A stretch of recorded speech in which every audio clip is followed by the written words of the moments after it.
प्रियव्रत नाम का एक व्यक्ति था। उसने बहुत वर्षों तक तप किया, हजारों वर्षों तक।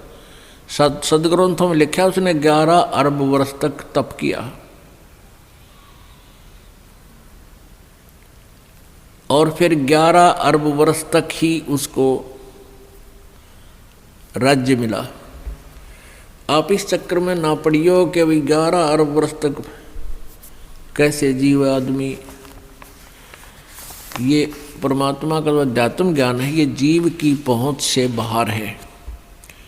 आप ये सोच ले कि उसने काफ़ी वर्षों तक राज किया, तप किया, फिर तप से उतने वर्षों तक राज किया।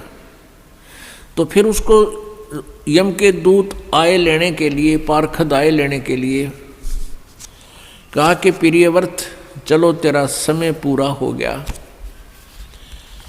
अब वो राजा कहता है कि पार्षदों मुझे कुछ समय और जीने दो, कुछ समय और रहने दो, मुझे कुछ श्वास और ले लेने दो। देवदूतों ने कहा कि खबरदार जब और एक भी सांस लिया तो तेरे लिए अलाउड नहीं रहा। उसी समय शरीर से खींच लिया, बाहर निकाल लिया और लेकर चल पड़े। धर्मराज के दरबार में जाकर धर्मराज ने पूछा कि भाई कुछ कमा के लाया कि खाली आया। वहाँ जाकर प्रियव्रत को पता लग गया था कि मनुष्य जीवन जिस उद्देश्य से मिला था वो काम बना को नहीं। कहने लगा जी खाली आया और कहा मुझे कुछ समय और दे दो, मैं भक्ति करूँगा, बकवाद नहीं करूँगा।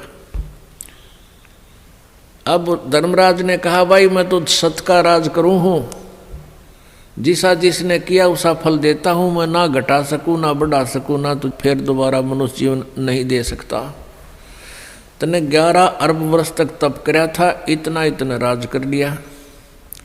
और ये जो भक्ति करनी थी इसमें कोई सांस भगवान के नाम पर तने लाया को नहीं।